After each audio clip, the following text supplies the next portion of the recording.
Oke, baik teman-teman. Mohon maaf kita mulai lagi ya.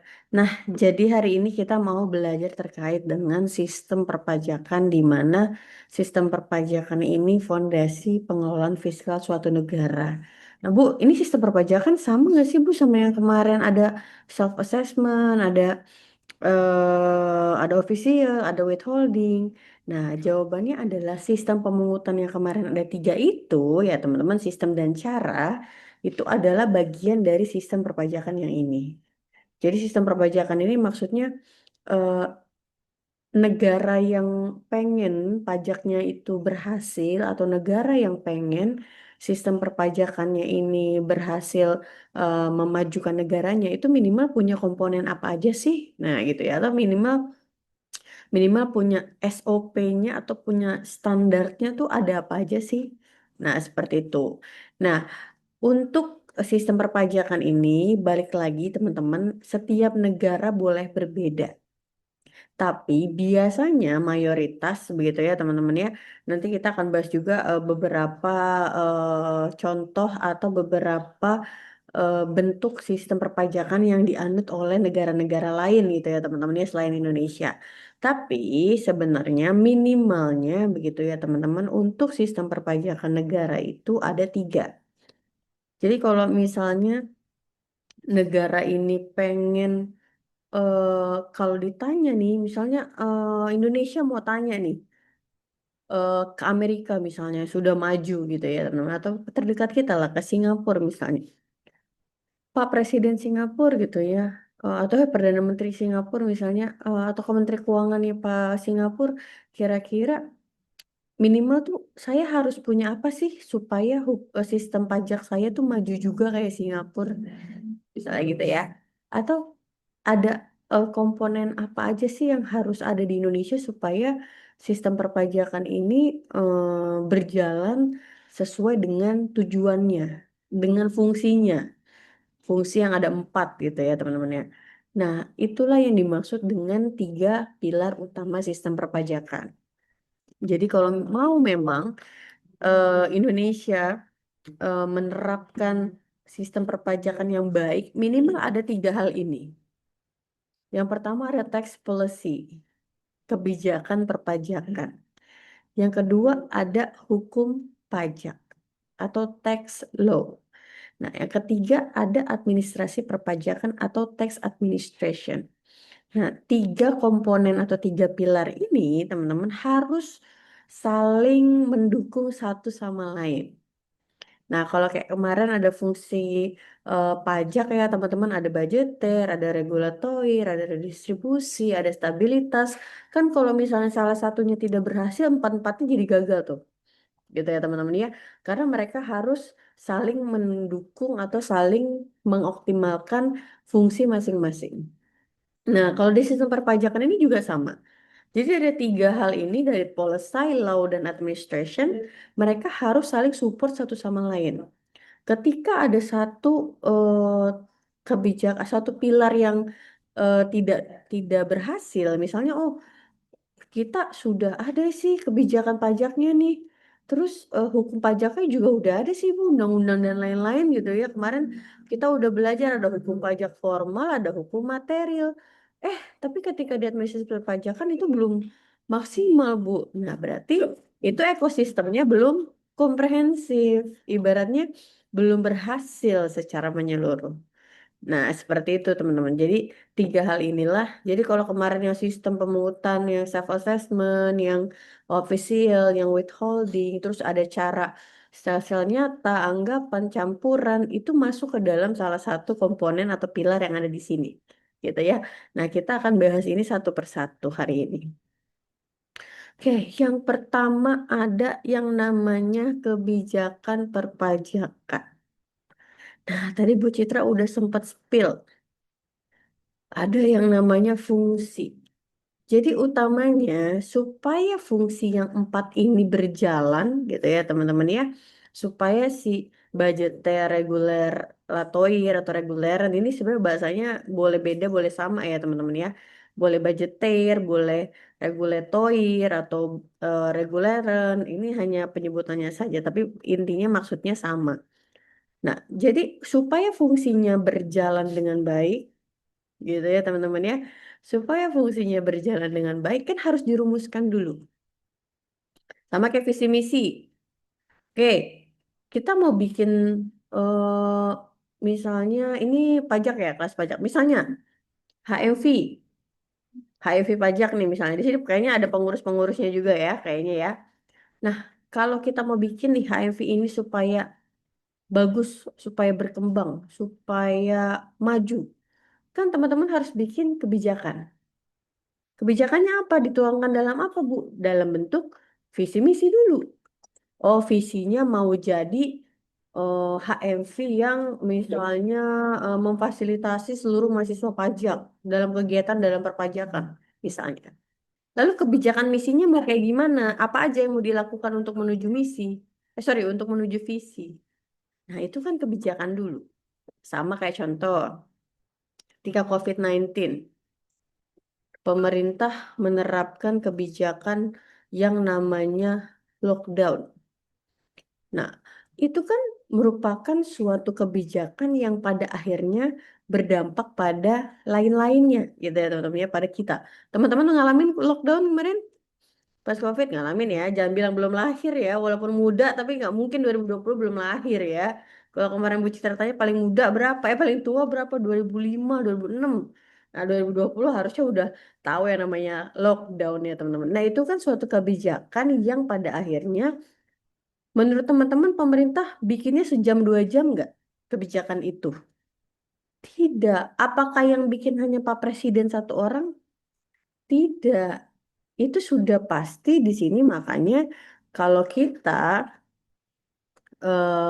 baca artinya, kebijakan perpajakan merupakan keputusan strategis pemerintah yang menentukan arah dan tujuan sistem perpajakan dalam suatu negara. Kebijakan ini mencakup apa aja? Jenis pajaknya. Oh, kalau misalnya ini apa namanya? Kalau misalnya orang beli motor, ya berarti dia kena namanya pajak kendaraan bermotor. Oh, kalau misalnya ini orang beli tas Hermes, berarti dia kena pajak pertambahan atas barang mewah. Sorry, pajak penjualan atas barang mewah. Jadi nggak cuma kena PPN, tapi PPNBM juga. Nah, itu ditentukan oleh kebijakan ini sebelum nanti ya turun ke kita. Nah, nanti teman-teman kalau ini kan walaupun masih semester berapa sekarang? Satu ya? Walaupun masih semester satu ya, kayak udah semester 5 gitu ya. Nanti kalau misalnya semester satu teman-teman nanti mau TA misalnya ini mau tugas akhir gitu ya di semester 6 teman-teman nanti menganalisisnya ya kayak gini. Oh kita, oh, Bu, nanti saya judul TA-nya boleh nggak? Misalnya implementasi kenaikan tarif PPN menjadi 12% dan dampaknya dalam sektor perpajakan misalnya atau dalam kepatuhan wajib pajak. Nah, itu boleh. Nah, itu kan kebijakan PPN naik 12%, apakah dalam sehari 2 hari? Tentu tidak. Nah, itu masuk ke dalam sini tarif yang akan diberlakukan. Lalu subjek dan objek pajaknya, kalau teman-teman ingat kemarin, siapa aja orang yang boleh, apa aja yang nggak boleh. Oh, sumbangan nggak boleh dipotong pajak. Oh, KIP nggak boleh dipotong pajak. Nah, itu ditentukan oleh siapa? Oleh kebijakan. Maka kebijakan ini tentunya akan menentukan bagaimana suatu negara menjalankan sistem perpajakannya. Kalau misalnya katakanlah tahu Kim Jong Un nggak? Siapa Kim Jong Un? Presiden Korea Utara. Nah, udah paling kenceng nih kayak anak buahnya nih ya, Bas Delta ya. Presiden Korea Utara. Ini kalau teman-teman pernah nonton film Korea yang apa siapa namanya? Judulnya tuh yang dia akhirnya cinlok beneran tahu nggak? Yang tentang Korea Utara sama Korea Selatan. Ya itulah pokoknya saya lupa lagi namanya. Nah, kalau misalnya Kim Jong Un misalnya dalam hal ini misalnya eh, secara kepemimpinan misalnya ya otoriter gitu ya. Nah, itu kan tentunya akan berdampak kepada masyarakatnya. Kita punya misalnya punya pemimpin yang teman-teman kerja nih, tapi bosnya tuh otoriter. Otoriter tuh kayak ya kalau misalnya belum sampai dirawat ya harus masuk. Kalau cuma pusing-pusing dikit ya masuk aja kerjanya gitu ya. Kalau udah sampai dirawat tipes barulah boleh cuti misalnya gitu ya. Nah, itu kan akan berdampak kepada kita, sehingga kebijakan perpajakan ini harus benar-benar menjadi satu fondasi paling utama dalam sistem perpajakan. Kalau negaranya mau maju, maka sistem perpajakannya harus benar dulu. Sorry, kebijakan perpajakannya harus benar dulu. Apakah sudah sesuai dengan, nah ini larinya nanti ke sini, yang udah teman-teman pernah pelajari. Ini kalau teman-teman ingat punyanya siapa nih? Ada equity, certainty, convenience, efisiensi. Punyanya siapa? Ada yang ingat nggak?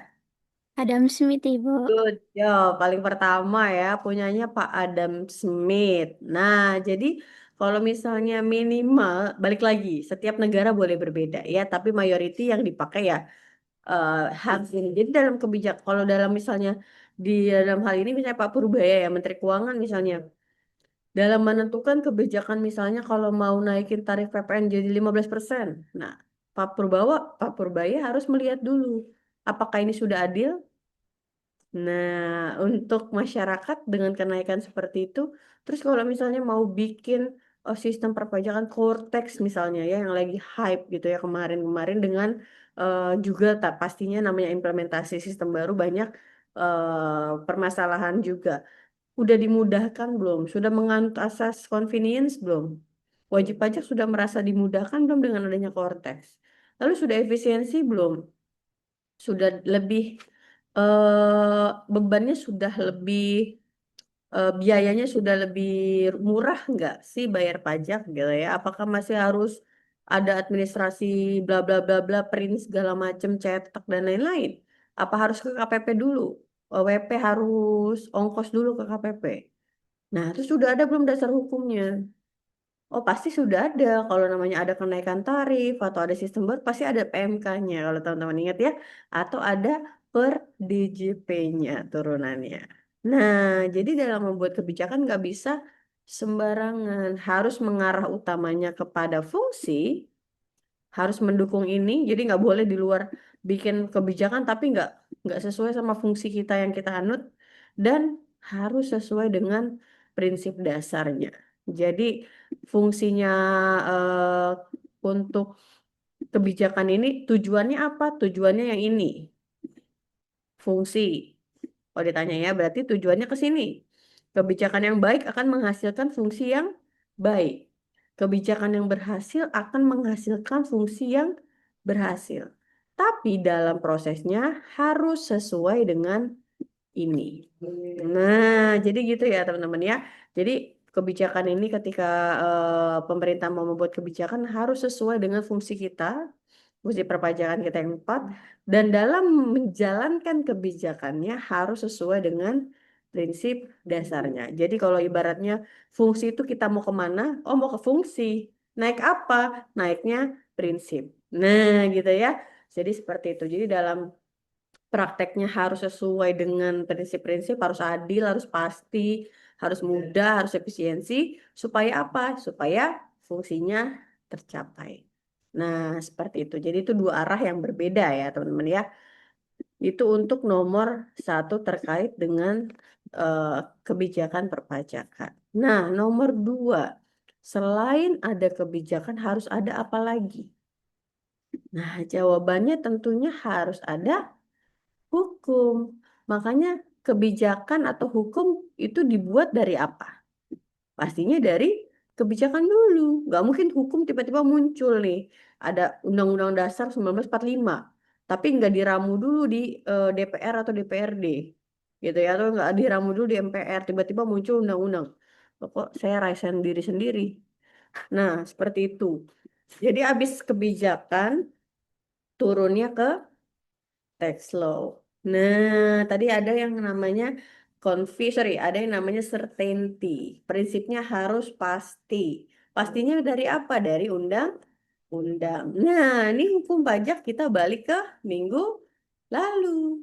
Teman-teman sudah belajar dulu tuh kemarin. Makanya nggak saya bahas lebih dalam ya teman-teman. Ya, di mana dalam hukum pajak atau tax law itu harus ada dua sisi. Harus ada formal dan material. Formal ini lebih ke visi, materi lebih ke misi. Jadi kalau formal lebih kepada prosedurnya. Ya kalau kemarin kita lihat contohnya Bapak Gayus Tambunan begitu ya dan juga Bapak RAT. Nah, mereka ada di formal. Nah, lalu turunannya baru ke material subjeknya, tarifnya berapa, objek pajaknya apa aja gitu ya. Nah, ini yang ada di Indonesia. Tapi balik lagi, setiap negara boleh berbeda. Tapi mayoritas pastinya ada dua hal, formal dan material. Hanya mungkin penyebutannya yang berbeda. Seperti itu ya.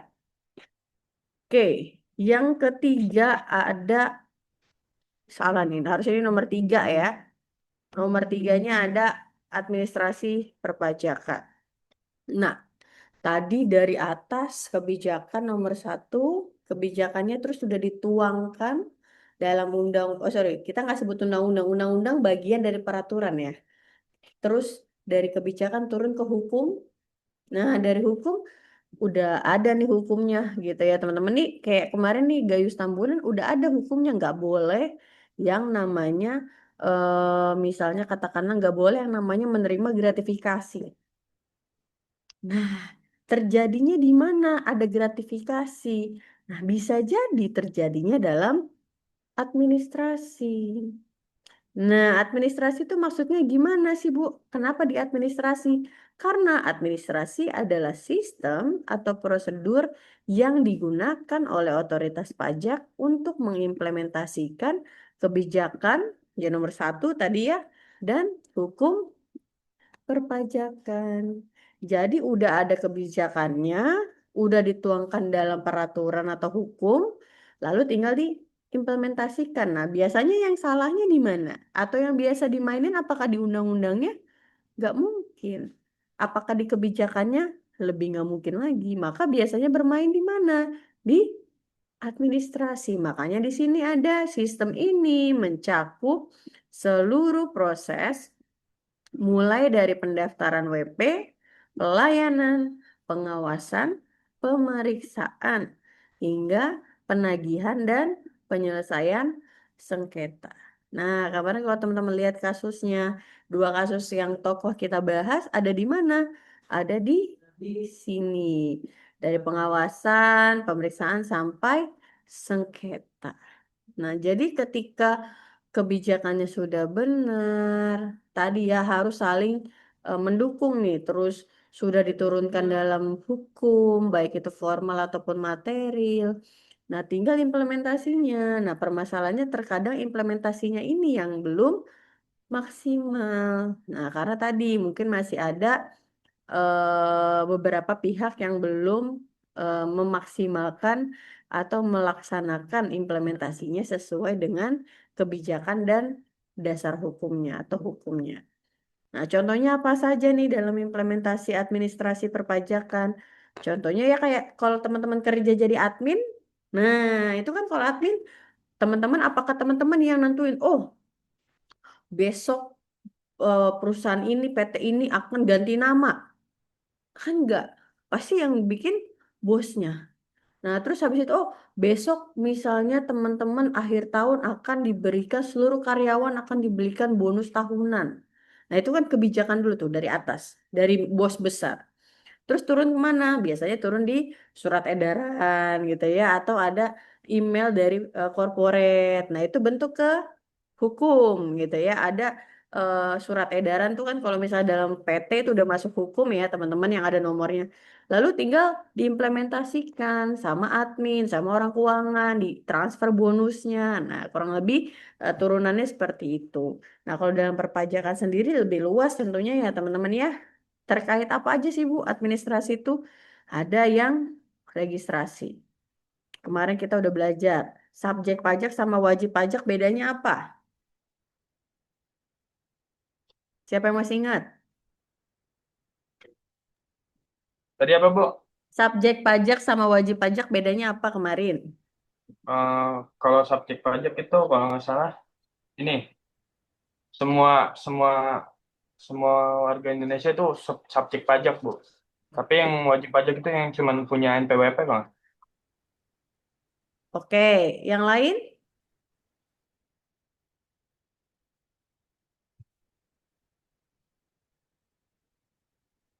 Ada lagi selain Mas Delta?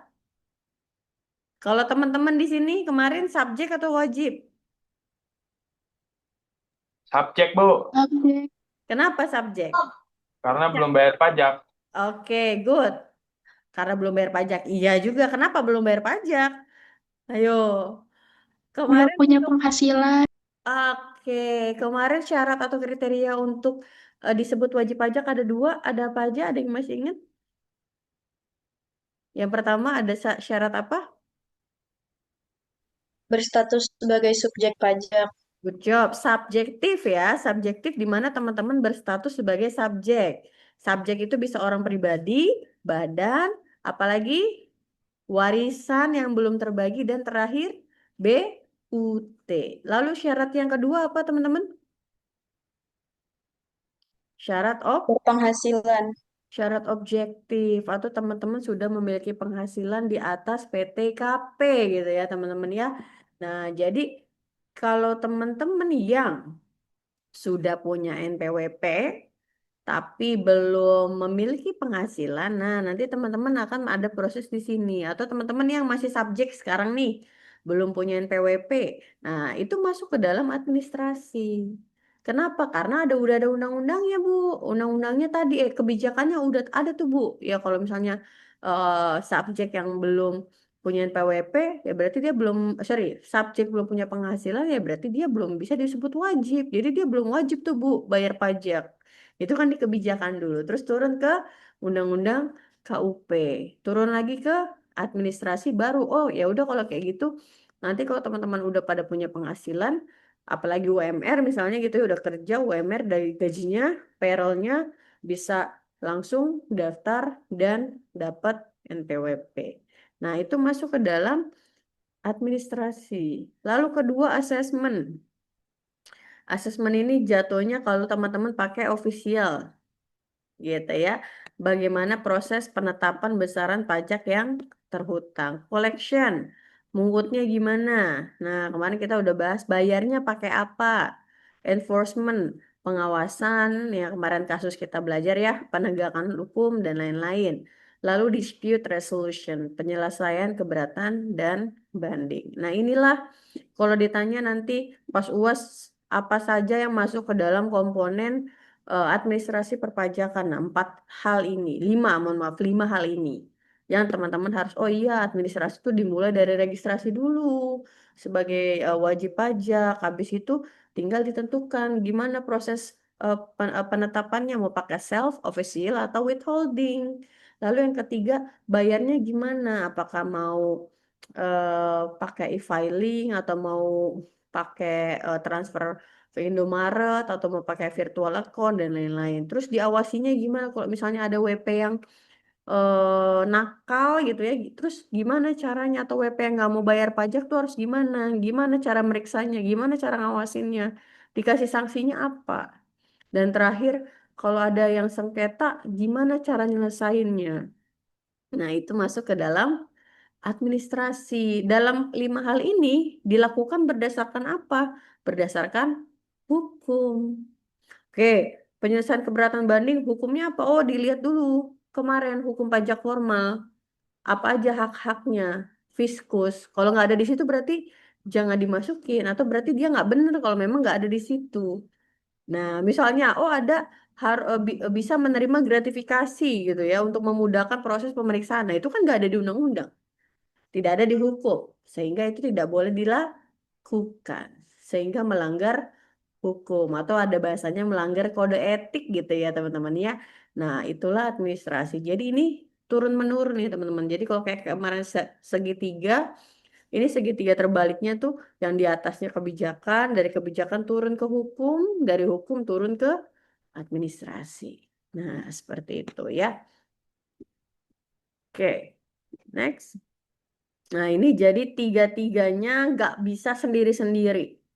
Dia nggak boleh egois. Oh, yang penting kita bikin kebijakan yang bagus aja. Pokoknya masalah itu nanti kita bikin jadi undang-undang atau nggak usah lah, nggak usah dipeduliin. Nggak boleh. Jadi dia tidak dapat berdiri sendiri dan harus terintegrasi secara harmonis. Jadi kalau ini positif, ini harus positif juga, ini harus positif juga. Kalau misalnya salah satunya, misalnya kayak tadi kita bahas, oh ini positif Bu, hasilnya bagus, ini juga sudah ada, tapi hasil yang isinya negatif, maka belum berhasil sistem perpajakannya. Karena dia harus saling mendukung satu sama lain atau bahasanya sinergi ya teman-teman ya supaya semuanya berhasil. Nah, mungkin kalau misalnya di Jepang ini udah positif semua, Bu. Nah, dengan apa namanya dengan PPN yang cuma 10 atau 11% gitu ya. Mereka negaranya sistem perpajakannya sudah berhasil ya. Berarti mungkin tiga hal ini sudah positif.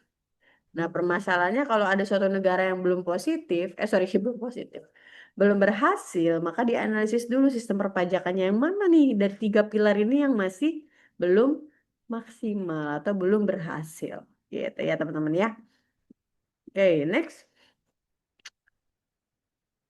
Nah, ini salah ya, tiganya tadi yang administrasi ya. Ini salah satu contoh kalau di Indonesia kita menggunakan yang tadi sudah saya bilang sistem perpajakannya ada tiga hal di awal. Yang pertama untuk sistem kebijakannya kita pakai self assessment system. Jadi kalau dari tiga self withholding sama official mana dulu yang disuruh mana dulu yaitu self dulu gitu ya teman-teman karena official nggak semuanya bisa pakai official. Lalu worldwide income. Nah ini kalau misalnya kemarin teman-teman belajar asas-asas pemungutan ya, ada yang domisili, ada yang sumber, ada yang kewarganegaraan. Nah, Indonesia menerapkan worldwide income, artinya semua penghasilan kita sebagai WNI dimanapun berada gitu ya, baik yang dari dalam negeri ataupun teman-teman punya aset di luar negeri, itu tetap dikenakan pajak di Indonesia. Lalu ada voluntary compliance. Ini apa namanya? Lebih kepada kalau kemarin di asas pengenaan pajak ada yang namanya asas daya bakti. Sorry, asas bakti ya teman-teman ya, di mana pengennya tuh Indonesia masyarakatnya tuh loyal sebagai bentuk bakti mereka kepada negara kita. Nah, kepada Indonesia gitu ya teman. Nah, ini masuk juga ke dalam voluntary compliance, di mana kita mengutamakan kepatuhan, gimana caranya supaya rakyatnya patuh, ya mau nggak mau, misalnya tarifnya disesuaikan. Oh, ada namanya tarif progresif Bu, kalau penghasilannya masih kecil ya berarti nanti beda dengan yang lebih besar penghasilannya tarifnya. Nah, seperti itu. Oke, nah ini contoh untuk kebijakan perpajakan di Indonesia, teman-temannya di mana ada 4 hal yang menjadi fokusnya pemerintah kita. Yang pertama pastinya mengoptimalisasi penerimaan, pertumbuhan ekonomi, ngasih insentif, pemutihan gitu ya teman-teman ya. Itu bagian dari pertumbuhan ekonomi. Ini biasa kalau akhir tahun nih suka banyak pemutihan pajak motor nih. Jadi coba dilihat ya yang PKB-nya mati. Nah, coba manfaatkan apa namanya pemutihan pajak dari pemerintah. Keadilan sosial, sama terakhir daya saing ekonomi. Oke, nah ini contoh administrasi pajak dari zaman dulu sampai sekarang. Dari dulu masih manual, era 84 sampai 2000 ya masih harus konvensional tatap muka, datang masih ngeprint SPT dan lain-lain. Lalu ke awal tahun 2001 sampai 2010 nih mulai ada eh sistem gitu ya mulai masuk nih gitu ya 2011 sampai 2020 udah mulai pakai beberapa aplikasi atau fitur secara digital, ada e-filing, ada e-billing, ada e-faktur, dan yang 2021 sampai sekarang tadi saya bilang sudah ada Cortex, di mana di Cortex ini sudah menggunakan atau memanfaatkan EI ya. EI atau biasa sebut AI atau teman-teman tahu ChatGPT gitu ya. Kalau AI itu kan ChatGPT bagian dari AI ya, teman-teman Artificial Intelligence. Nah, sekarang sudah mulai memanfaatkan si AI ini karena memang em, kita nggak boleh tutup mata atas teknologi. Jangan sampai, Bu, tapi kan kalau pakai ChatGPT nggak fair, Bu. Itu kan nyontek, Bu, namanya. Tergantung. Bu Citra melarang nggak pakai ChatGPT? Enggak. Tapi yang Bu Citra larang kalau teman-teman copy paste semuanya. Ya sampai ada tulisannya tuh. Apakah ingin dibuatkan versi Word-nya? Kagak dia hapus. Itu namanya kebangetan gitu ya teman-teman ya. Nanti kalau kayak gitu terus, nanti otak kita tumpul kayak Patrick lama-lama nggak dipakai karena udah mengandalkan chat GPT. Jadi boleh kalian konsepnya, oh kata chat GPT kayak gini, oke. Kalau menurut saya sih ada tambahan nih. Oh, menurut saya ada yang perlu ditambahin nih. Menurut saya kayaknya nih asasnya kalau menurut saya sih karena kan nurani manusia berbeda dengan AI ya, teman-teman. Jadi itulah yang harus teman-teman perhatikan karena semakin canggih suatu teknologi semakin bahaya nggak kira-kira? Bahkan tahu nggak sekarang ada modus penipuan yang ditelepon tapi suaranya bener-bener mirip sama rekanan kita, entah itu orang tua, itu sudah ada yang sampai semirip itu. Jadi itu sangat bahaya ya teman-teman ya. Jadi semakin canggih teknologi teman-teman juga harus semakin hati-hati. Nah ini bagian dari administrasi perpajakan sekarang sudah based on online semua atau digital sehingga sudah tidak perlu mengeluarkan biaya besar untuk print dan lain-lain, fotokopi dan lain-lain ya teman-teman harus lebih mudah. Oke ini tantangan sistem perpajakan di Indonesia. Tax ratio kita masih rendah, jadi belum maksimal ya teman-teman ya. Basis pajaknya masih sempit dari 270 juta penduduk, hanya sekitar 20 juta yang terdaftar sebagai WP orang pribadi. Karena yang lainnya berarti sisanya masih apa? Masih subjek gitu ya, belum berubah menjadi wajib. Lalu sektor informal besar, kompleksitas regulasinya cukup rumit ya. Banyak yang masih menghindari perpajakannya, masih nggak mau bayar pajak, lalu kesadaran pajak kita masih rendah, dan digitalisasi ekonominya belum rata. Kenapa sih kalau digital menurut teman-teman nih? Ibu bapak teman-teman, apakah semuanya mengerti teknologi? Nah, itu permasalahannya. Jadi kalau kita mau memaksimalkan teknologi, oke semua mau serba digital. Tapi ada orang-orang yang secara umur atau secara pendidikan atau secara misalnya dia tinggalnya di desa tertinggal, belum tentu mereka mengerti. Nah, sehingga itu menjadi tantangan juga. Oke, kita ini mau maju, tapi belum tentu, katakanlah gini, sekarang teman-teman kuliah Zoom. Apakah semua orang ngerti Zoom? Semua orang dengan semua usia, dengan semua standar pendidikannya SD atau TK, apakah mengerti Zoom semuanya?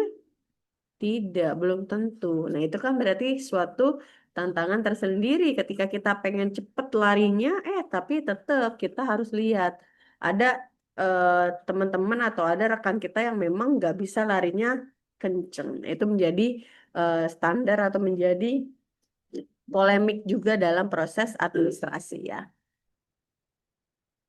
Kayak kemarin contoh lah di Setiami misalnya, oh udah sekarang sudah by SSO, tapi ada yang masih belum ngerti virtual account, ada yang ngasih cash terus minta transferin, ada. Nah itu kan berarti tidak bisa semua diseragamkan gitu ya teman-teman ya. Nah ini kita bandingkan sistem perpajakan secara global dari beberapa negara terdekat aja, walaupun ada yang jauh, tapi ya udahlah nggak apa-apa gitu ya. Nah ini ada di luar negeri, di Indonesia ada biasanya dua model yang biasa digunakan. Ada Anglo-Saxon model dan juga Continental European model. Nah, kalau Anglo-Saxon biasanya digunakan oleh negara-negara kayak Amerika, Inggris, Australia, Kanada, di mana dia, kalau teman-teman ingat, ada pajak langsung sama pajak tidak langsung. Contoh pajak langsung apa? Ada yang masih ingat nggak? Pajak langsung tuh yang gimana? Ada yang masih ingat? Ayo, Tidak dapat jawab. dialihkan Tidak pada dapat. orang lain. Oke, good. Contohnya pajak apa tuh? PPH, Bu. Oke, good. Terus kalau pajak tidak langsung? Tidak langsung tuh apa ya? dapat dialihkan kepada pihak lain. Oke, contohnya apa Muji? Ini. Bu, Iya Maya? PPN. PPN. Nah, itu contoh dari dua jenis pajak langsung dan tidak langsung. Nah, kalau Anglo-Saxon ini biasanya dia fokusnya atau dia mengutamakan ke pajak langsung atau tadi yang Delta bilang PPH sebagai tulang punggung penerimaan negara. Sedangkan kalau yang kontinental agak serem berbahaya ya. Kontinental ini dia seimbang antara pajak langsung dan tidak langsung. Jadi nggak fokus dalam satu jenis pajak aja gitu ya. Jadi kalau di sini dia fokusnya ke PPH sama pajak badan ini ya. Terus ada sistemnya self assessment, tarifnya progresif untuk high income earners itu artinya penghasilannya tinggi ya. Kompleksitasnya ribet, lalu administrasi perpajakannya canggih. Nah, kalau yang kontinental nih kayak Jerman, Prancis, Belanda ini lebih eh, seimbang antara langsung dan tidak langsung. Jadi nggak cuma ngandelin PPH, tapi juga tadi yang teman-teman bilang kalau teman-teman jajan di Indomaret kita yang harus bayar pajak gitu ya. Padahal bukan kita yang dapat uang dari penjualan teh pucuk. Nah, itu adalah PPN contohnya. Nah, ini kalau untuk yang negara-negara menganut kontinental dia lebih seimbang. Jadi tetap memanfaatkan juga PPN yang lumayan tinggi ya, 19 sampai 25%. Nah, seperti itu ya, teman-teman. Ini contoh aja nih perbandingan antar negara-negara lain. Lalu kalau untuk Asia Pasifik, Singapura, Jepang, Malaysia. Nah, kalau untuk Singapura dia dengan tarif yang rendah ya teman-teman ya. Jadi dia pakai low tax haven, itulah kenapa banyak yang investor asing ingin menginvestasikan dananya atau modalnya di Singapura karena memang dia terkenal dengan low tax haven. Tapi stabil nggak kira-kira perekonomian Singapura menurut teman-teman? Perekonomian di Singapura stabil nggak kira-kira menurut teman-teman? Kuat nggak ekonominya? Kuat, Bu, karena banyak investor yang mau investasi di sana, Bu. Oke, kenapa di Indonesia belum seperti itu? Ya, saya mundur deh. Ya, kita akan menerapkan seperti itu juga ya, teman-temannya. Jangan khawatir ya. Pastinya Indonesia juga akan tetap berusaha semaksimal mungkin untuk tadi menaikkan tax ratio dan memaksimalkan sistem perpajakan. Nah, lalu untuk di Jepang dia menggunakan comprehensive system, jadi sistem perpajakannya kompleks ya dengan PPh pribadinya sampai 45%, lalu PPh badannya sekitar 30, lalu ada PPN-nya sekitar 10%, terus ada inheritance tax-nya sekitar 55% untuk mendukung kesejahteraan sosial yang untuk khusus populasi yang menua. Jadi diperhatikan di sana ya teman-teman ya. Sedangkan Malaysia menggunakan balance approach di mana PPh badannya 24 di saat kita 22% ya. Lalu progresif PPh pribadinya sampai 30% di mana kalau kita saat ini di Indonesia sampai dengan 35% untuk penghasilan di atas 5 miliar. Nanti kita belajar ya tarif PPh-OP. Dengan untuk social service tax-nya ini 5 sampai 10% dan memanfaatkan berbagai insentif pajak. Nah, jadi boleh di custom ya teman-teman untuk sistem perpajakan ini untuk masing-masing negara. Oke, ini contoh di Denmark tax ratio-nya tertinggi di dunia ya sampai dengan 52%, lalu di Swedia sampai 49, di Norway sampai 45.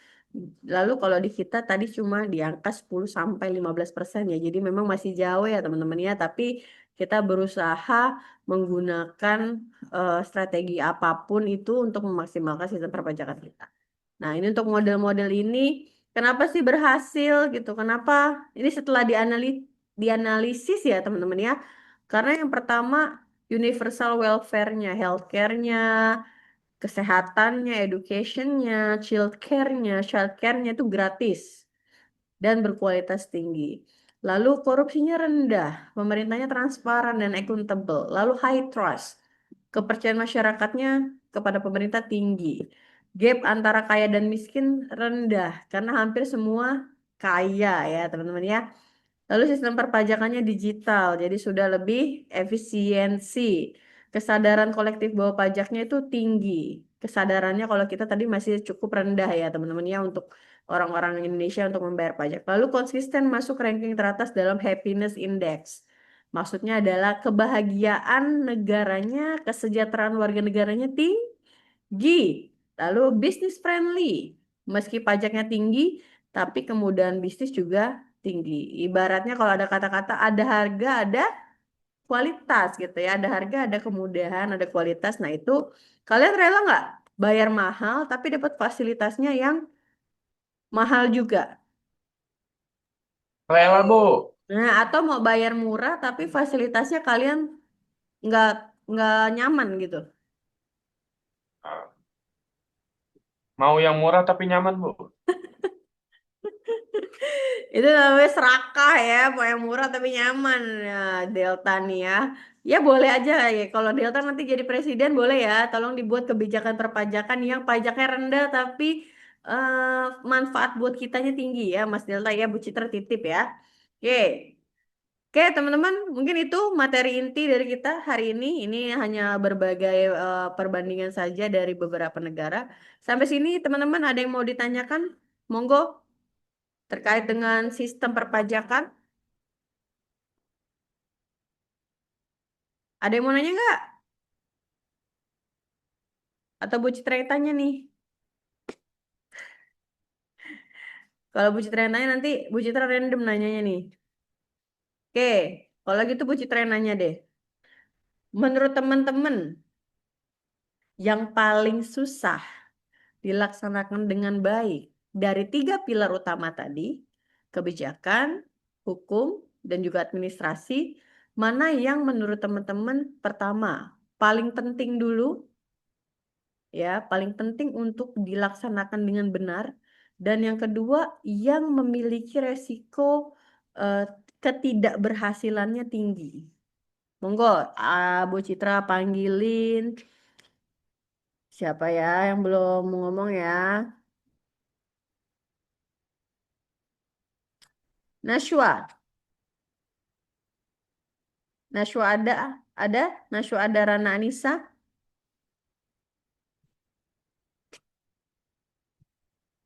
Halo Nashwa, Nashwa, are you there?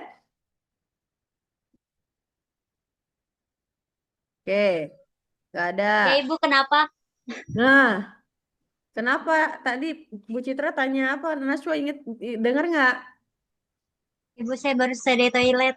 Oke, baru sadar dari toilet. Oke, oke kalau gitu coba dibantu sama Maulida. Nah, dari tadi dua pertanyaan Bu Citra, yang pertama pertanyaannya mana yang paling penting untuk dilakukan secara benar antara tiga pilar dan mana yang tingkat ketidakberhasilannya tinggi. Menurut pendapat ingat tidak ada yang salah. Jadi pendapat orang boleh berbeda. Gimana menurut Maulida? Kalau menurut saya yang paling penting ada di kebijakan perpajakannya. Oke, kenapa?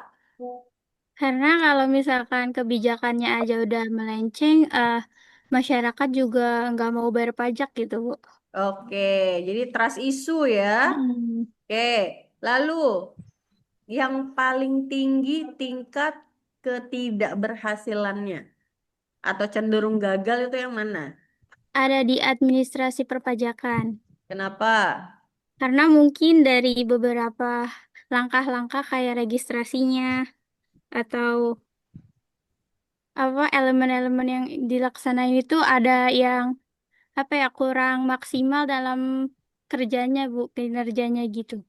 Oke, karena tadi ya faktornya banyak ya. Bisa Hmm. jadi dia nggak ngerti, nggak tahu, atau bisa jadi terlalu canggih sampai masyarakatnya belum paham. Oke, Bingung, good iya. job Maulida. Maulida, thank you. Oke, Nashwa. Nah, Nashwa tadi gimana Nashwa kalau menurut Nashwa? Mana yang paling penting dan mana yang kemungkinan tidak berhasilnya tinggi? Hal yang paling penting pasti kebijakan ya, Bu. Oke, Karena kan itu mungkin pilar utama dalam setiap peraturan. oke. Kalau yang kemungkinan tidak berhasilnya tinggi atau kemungkinan gagalnya tinggi yang mana? Kalau kemungkinan gagalnya tinggi di administrasi, Bu. Karena kan di kita banyak banget PNS-PNS yang melakukan kecurangan di dalam administrasi. Jadi tuh di situ mungkin Bu letak ininya. Oke, good ya. Oke, Delta.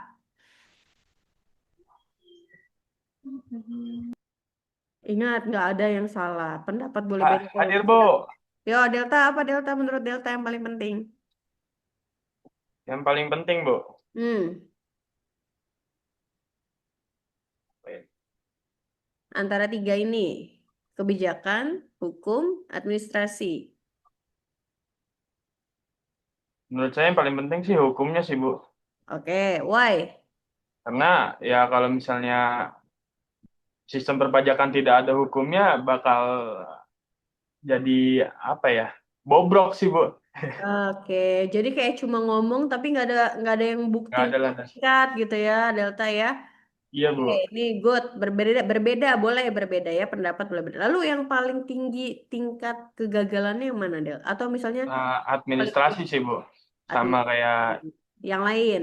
iya, karena ya Hmm, tadi itu ada yang nggak ngerti eh, caranya apa megang megang apa ya media apa sih namanya digital.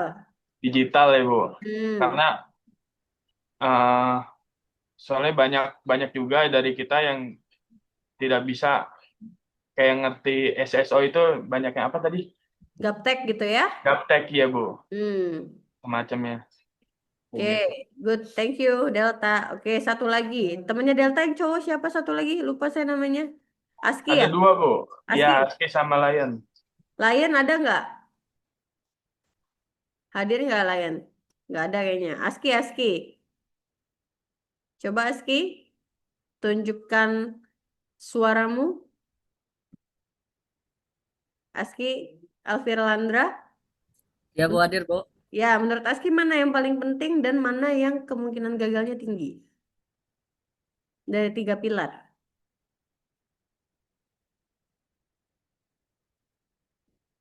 Tadi sih nggak ada yang mau nanya, jadi Bu Citra yang nanya. Ayo, menurut Aski yang mana?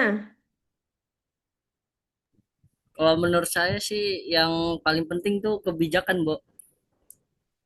Kebijakan. Kenapa Ki? Ah,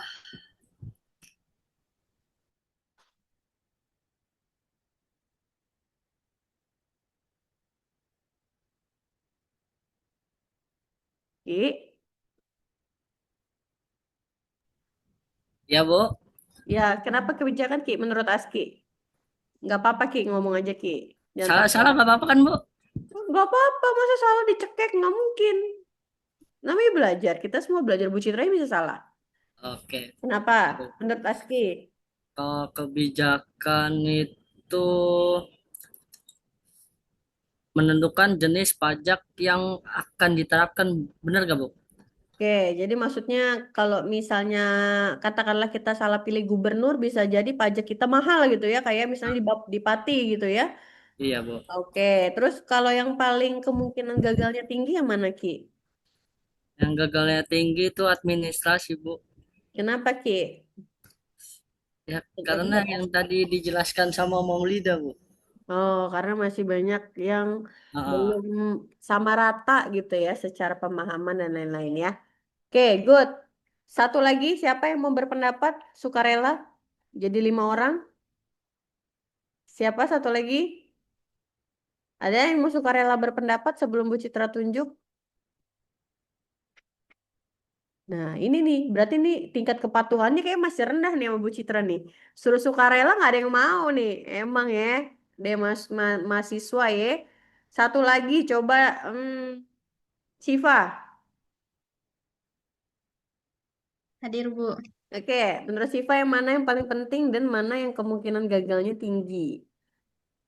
Yang paling penting itu menurut saya dari kebijakan perpajakannya dulu. Karena Oke. kebijakan perpajakannya kebijakan perpajakan itu kan dasarnya gitu, Hmm. tujuannya. Jadi sebelum adanya pemungutan, administrasi dan lain-lain itu yang penting tujuannya dulu apa. Oke. Nah, terus yang menurut saya yang paling apa tadi Bu? Yang, Kemungkinan yang gagalnya paling gagal, tinggi. kemungkinan gagalnya tinggi. Menurut saya hukum pajaknya Bu. Kenapa? Nah, ini unik nih, beda nih. Kenapa, Siva? Kalau di Indonesia karena pejabat-pejabatnya agak spesial Bu. Manis ya kata-katanya ya, Siva ya. Spesial. Pakai telur nggak? Telurnya satu atau dua nih, Siva? Kira-kira nih. Mau dong. Aduh. Telur. Biasa kalau spesial pakai telur sama bakso gitu ya. Oke, Ya beda Bu, jadi ya. Oke, nggak apa-apa ya. Tidak perlu siap. kita perpanjang lagi ya kata spesialnya seperti apa ya. Nah, itu teman-teman, jadi balik lagi dari tiga hal ini aja nih. Jangankan tadi kata teman-teman kan, oh administrasi Bu, soalnya beda-beda Bu. Ada yang ngerti, ada yang enggak. Nah, dari kelas ini, mata kuliah ini aja kita sudah bisa melihat bahwa satu dengan yang lain bisa berbeda. Oh, ada yang mikirnya hukum, oh ada yang mikirnya kebijakan yang paling penting. Nah, itulah salah satu tantangan tadi. Karena bisa nggak kita menyatukan sama ratakan semuanya bilang Delta baik hati? Nggak bisa. Ada yang bilang Delta ngeselin, ada yang bilang Delta lucu, ada yang bilang Delta baik. Nggak bisa kita samakan semua harus bilang Delta baik kan gitu ya. Delta penipu, Bu. Apa, Ki? Delta penipu. Penipu katanya kayak Gayus ya, jangan-jangannya Delta ya. Oke, nah tuh ada yang bilang penipu juga, penipu wanita kayaknya ya. Ini lebih kepada ke sana ya. Nah, Iya, Bu, bener. bener ya. Sembarangan oke. Nah, seperti itu teman-teman. Jadi memang balik lagi tiga pilar ini adalah dasarnya.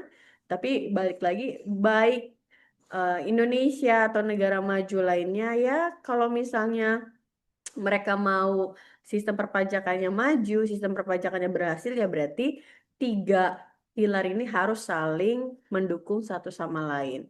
Karena di sini harus bahasa kasarnya, bahasanya harus berjalan sesuai secara harmonis dan terintegrasi untuk menciptakan sistem perpajakan yang optimal, mendukung pertumbuhan ekonomi, memastikan keadilan bagi seluruh warga. Jadi kalau bisa semuanya berjalan dengan baik, maka sistem perpajakannya juga pastinya akan berhasil. Oke, teman-teman, sampai sini ada yang mau ditanyakan lagi terkait dengan sistem perpajakan kita? Izin Bu. Boleh? Eh, Kalau di PPT kan tadi saya lihat ada beberapa kemiripan ya. Hmm. Soal hukum pajak formal itu kan membahas tata cara, terus pendaftaran, pelaporan dan lain-lain itu mirip sama administrasi perpajakan. Terus Oke. juga hukum pajak material yang membahas subjek, objek pajak sama tarif itu mirip sama kebijakan perpajakan. Hmm. Tapi sebenarnya perbedaan dari hukum pajak sama hukum pajak formal sama administrasi perpajakan, terus hukum pajak material sama kebijakan perpajakan itu apa sih Bu sebenarnya detail perbedaannya gitu Bu? Perbedaannya adalah kebijakan itu berarti belum dituangkan dalam peraturan. Baru ngomong nih, teman-teman, besok 2 minggu teman-teman ujian akhir semester. Itu kebijakan. Ujiannya online menggunakan sistem SSO. Itu kebijakan. Nah, ketika kebijakannya turun biasanya dalam surat edaran Warek 1, maka surat edaran Warek 1-nya adalah hukum. Oke? Itu hukumnya. Jadi kalau dalam pajak kebijakan itu, teman-teman pernah dengar nggak? DPR sedang misalnya merapatkan atau merumuskan kebijakan misalnya undang-undang prakerja. Nah, ketika di tahap itu masih tahap kebijakan.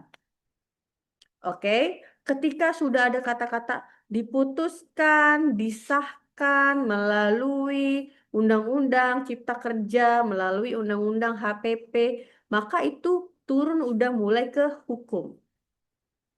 Oke, nah lalu implementasinya seperti apa? Nah, berarti ketika sudah ada hukumnya, oh sudah ada nih, katakanlah di sini undang-undang PPN misalnya gitu ya.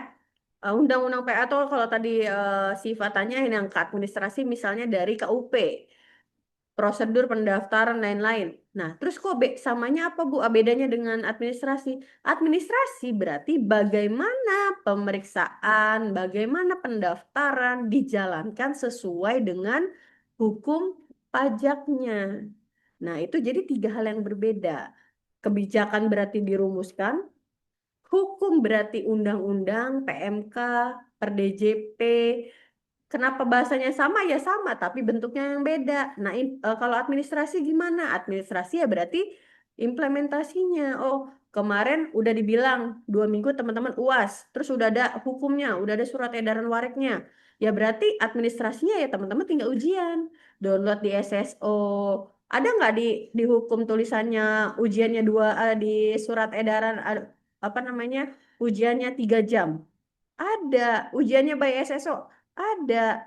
Nah, terus dijalankan di administrasi. Teman-teman menjalankan itu di SSO. Oh ya, teman-teman download sesuai jam kuliahnya. Upload maksimal 3 jam. Terus kerjanya secara online di tanggal yang sudah ditentukan. Itu administrasi. Jadi lebih kepada penempatannya. Kalau sama, pasti sama. Karena kan tadi, oh kebijakannya PPN naik 12%. Dituruni dalam undang-undang. Habis diturunin undang-undang diaplikasikan dalam administrasi, dipungut benar-benar, oh tata cara pemungutannya PPN 12%. Jadi pasti itu sama. Tiga hal tersebut karena turunan dari kebijakan, turun ke hukum, turun ke administrasi. Sama kayak tadi contoh teman-teman ujian ada, oh teman-teman tahu Bu Warek bilang ujian 2 minggu, habis diturun surat edaran sebagai hukumnya, turun lagi teman-teman administrasi, teman-teman menjalankan ujian itu selama 2 minggu sesuai. Teman-teman menjalankan sesuai nggak sama yang di surat edaran? Pasti sesuai. Oh iya 3 jam, oh iya uploadnya di SSO, oh iya downloadnya di SSO. Nah seperti itu jadinya seperti itu Syifa. Jadi memang akan sama karena kan turunan dari atas turun ke tengah turun ke bawah seperti itu. Terima Cukup? kasih, Bu. Oke, ada lagi teman-teman?